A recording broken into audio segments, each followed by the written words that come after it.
We're back hanging out in our bungalow here at Cool Breeze.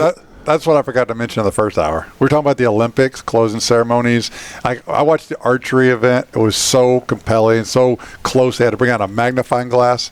And I'm like, you know what? At first I thought maybe Native Americans should be in the Olympics because who's better with a bow and arrow? Another stupid one. But Israel Adesanya, when he knocked out Alex Poatan, they only lost in the UFC for the champ. When he pulled out the arrows and just started casting them into a lifeless. But Alex does it as well. Poatan. They both do it. I know. They both do it. I think Izzy could do great in archery in the Olympics. Maybe one of the two of you can explain to me how LeBron James was the MVP. Steph Curry was just ice cold, unbelievable. And here's what I said. Over the because past it's his couple last days. Olympics. That's why. But both of them. Do you think part of it was, and I'll make reference to it this way: when I played Little League, my dad was my coach. 6 teams, they voted for the All-Stars. I had 5 yeas and 1 no. My dad voted against it because he didn't want that nepotism, all that. Steph Curry's coach is the coach of the Olympic team. Steve Kerr. Do you think that Kerr, because I said this, LeBron had a better series, that may be true, but I think some of us could have beat some of those teams early. Steph doesn't play against France, they lose. Steph doesn't play against Serbia. They lose. So he is and was the MVP of No, team. you make a great point. I think Steve Kerr probably did exactly what your father did. Yeah. Yeah, that's exactly right. And let's be honest, this is definitely LeBron's last Olympics. I don't want to ever say that, it's LeBron. LeBron could come out and make demands. It's going to be in L.A. He's the king of L.A. That's true, too. Where Zlatan is the god and Right. King James, he's not going. Where's the Winter Olympics going to be, do you know? I don't know. Yeah, Antarctica. Someplace cold. But you talked about, what's her name, Richards? yeah, Sha'Carri.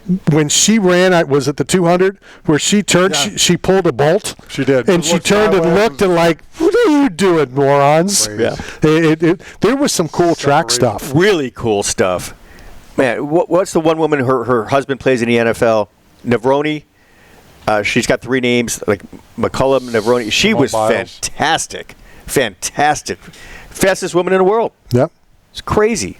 Can you imagine you're the fastest woman in the world and your husband's an NFL football player? That's a power couple right there. Not better than Simone Biles and her husband, whatever his name is. Yeah, he plays, I think, for the Vikings. Yeah. Simone Biles. Give me your thoughts on, and I know you're going to be leaving here soon, so I guess when they first started dating, here he's playing in the NFL or he's a football player, I don't know much of the story, but he made the comment, I'm the catch. He had no idea who she was. So once that came out, everybody's like, she should divorce him. I thought it was pretty cool because he didn't know. He is a catch. He's an NFL player. Yeah. He's a receiver.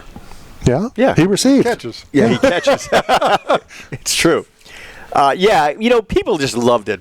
They love to hate everything. Yeah. That's what keeps the show going. I've bought numerous times Hostile Radio because of the guy across from me and me, because it's hate.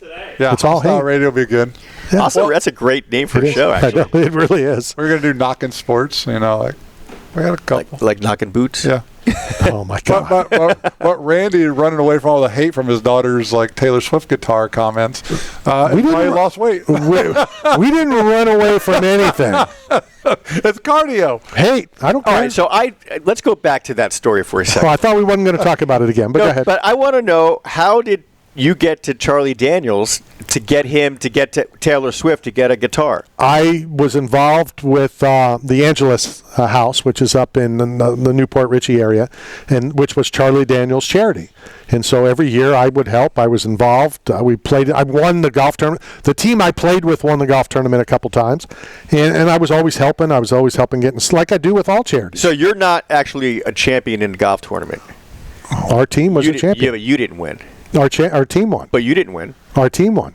But you didn't win. He got a ring. I don't know what that means. It means if my fight is in the UFC Hall of Fame, I'm in the UFC Hall of Fame. No, it's two different things. It is. But speaking of which, and I want to get to this, well, we do have a couple of minutes. So, look at this. Look at this footage. This is me getting tased. Oh, boy. Oh, look at that. Mike striking no tee. He had a tee back then. Hello. Well, this is for you. I'm watching TV. All right. So, what about the controversy with? I think it's the guy who had COVID, You know, okay. Lions? Niles, right? So Niles Yeah. put a thing out about world champions. Okay. You know, and that exactly what you've said. You know, the NBA champions, when they're called world champions, they're not world champions. Yeah, for sure. So after Team USA won the Olympics, I don't know who it was, tweeted to him, "Are we now world champions?" So are they world champions? Yeah, because they beat a global competition. Everybody from around the world got to participate. So whoever it was shut Niles up because, now they are. Even North Korea got to compete this year, not Native Americans. But breakdancers from Australia. But speaking of Indians, Terrible. not Native, like not Russell Peters, but like Indians, the cricket. Indians. Well, they're coming back. Cricket's going to be. that is Russell Peters.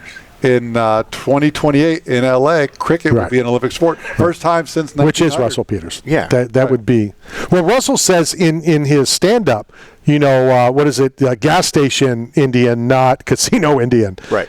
So he always, makes jokes about that and such. So I know we live in a hurricane-prone area. There's another storm out, Ernesto, I think. Oh, in really? The Caribbean. It's going to hit Puerto Rico, I think.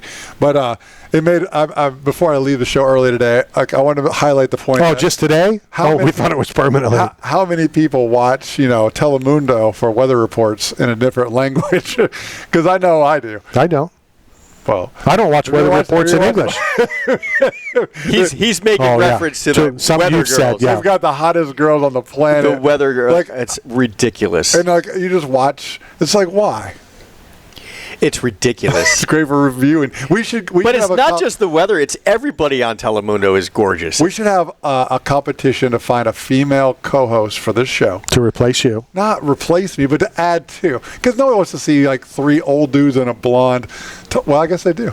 Three dudes and a blonde. But there's like three guys and a baby, 2.5 men. I think we should do that too. I think that's a very good idea. Let's get a female co-host. I think that do weather reports in Spanish. the camera operator at the WLL studio, she's cute. Oh, my God. What do you think, Randy? Or Steve and I can do it on our own show. We're going to do a radio show called Rock and Dough, and it's going to be like rock and roll and pizza. Rock and dough? Yeah, Rock and Dough. You want to be a part of it? I want to be a part of All that. right, so we're going to do a Rock and Dough. I don't. Our own challenge coins. They're only good at Chuck E. Cheese. Beautiful. We can go for the helicopter. No, you got to be good at Dave and Buster's. We can do stunts. We could do, tase people in the parking lot. Dunk tank. Dunk tank is cool. Have you done a dunk tank? Yeah. That's what we need. This network needs a dunk tank. I used to be involved in this organization called Knockout Bullying. It's funny, it's Knockout Bullying. And it was, a lot of MMA fighters. Philip Novera came a couple times. Matt Serra, all the New York-based fighters came. And we had a dunking machine, and Frankie Edgar dunked me. It was pretty funny. All right. Well, that's a great update. What's the craziest thing you've done on radio? Like, because radio comes from Nothing. Like shock jock guys. Like I had a friend named Johnny B. Bring you in. Not Johnny B here, but like a real Johnny B from like Denver. Like so he would duct tape himself to like telephone poles for like a weekend to do like a live remote or do for like a charity event or do some kind of publicity stunt. What's the craziest media stunt? You just saw it. Me getting tased. That's the craziest media stunt I've ever done. Really? I did rappel off a building once. After 9/11, there was this device called the Life Sender, CENDER, and it Randy basically needs that. it's like a vest that you put on, and it has a like a rope, not a rope, but a winch that you put inside, and you can rappel out the building at your own pace. You can make it slow, you can make it fast, and I thought that was pretty cool.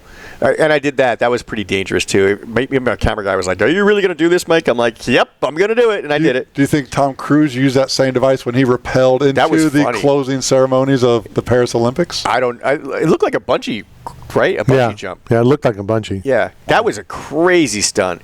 I mean, just him even going through the streets on the motorcycle. And I liked how when he walked through all the Olympians and they were all goo goo gaga and he was taking pictures, which What I a thought was sweetheart. cool. I thought that was great, too. They were taking pictures with him. And I was like, look at Tom Cruise. And I even said to the person I was watching it with, he doesn't have to do this. Right. There's no movie coming out. He's not promoting a film. He wasn't promoting anything. He was just doing it because... Did you see the lady who took her shot? Randy always tells me, if you're going to do something stupid and you're going to lose use your credentials or access or can do and make us an idiot of yourself. Some lady. So like, Russell Peters was your guy. No way. That was your guy. Some girl started kissing Tom. He's walking through, like started like attacking him. Like she got her shot. Yeah. So if I got in trouble once at Fox, and it is only once when Roger Ailes was still alive and still in charge, and one of my bosses said to me, Mike, if you're gonna make somebody angry, make the guy at the very top angry, because he did a good job. I'm like, thank you. His name was Warren. He was great. He was my executive vice president of engineering. Great guy. So I've never done, as you know, anything like that. But the most unprofessional thing I did is at Affliction, which we've talked about. Buying votes. You know, when I got in there and got my picture with, what is he, 45? Yeah. And soon to be 47. Well, let's see. If we can buy enough votes, like the men's health competition I lost, I didn't know Clay was paying for votes to He beat didn't me. pay. You don't pay. He just went on his Facebook and said, vote for me. No, when you sign up to be a part, Right, you can buy to be able to vote more. Because that was the Marcus Davis thing, too. Right. So I was like, wait a second. Like, you don't have friends. Who's going to spend money? I don't have a credit card. So I have a question for you, Randy. We may have to wait because we have like 30 seconds. Okay. Your high. We've been watching your reel there. Oh, okay. Look at the prop guy. What's that guy's name? Carrot Top. Man, my stand-up comedy. I need some props. That's what I'm missing. Oh, this is and jokes. Who's the best comedian you know? Don't say me. Keep it fair. Don't be like your dad. Don't be biased. Or who's the funniest comedian that you think of? Like when you watch their comedy, you're like, oh, that's my goat. Who's your favorite of all time? Dave Chappelle, Chris Rock. I've just started watching him for the first time. I knew who he was, but I never, some of that stuff is really pretty good. It's really funny. All right, but with that said, I think I'm waiting for notification. Without this music thing, it's kind of, killing us at the top of the hour. But killing me softly with his one. Who's your favorite comedian of all time? I don't know. I have to think about it. Who? Roseanne. No, that's my favorite singer. Of all time. Hi, this is Chris Sims from the Tampa Bay Bucks, and you're talking with Randy Harris, baby. This is the Tan Talk Radio Network. 8 Man Strong is not simply about the biggest or strongest. It's about those who have survived true lows, suffered, faced demons real or in their heads, and are fighting to come back against it all. If you live with a passion for greatness and strength and resilience towards all obstacles that may attempt to direct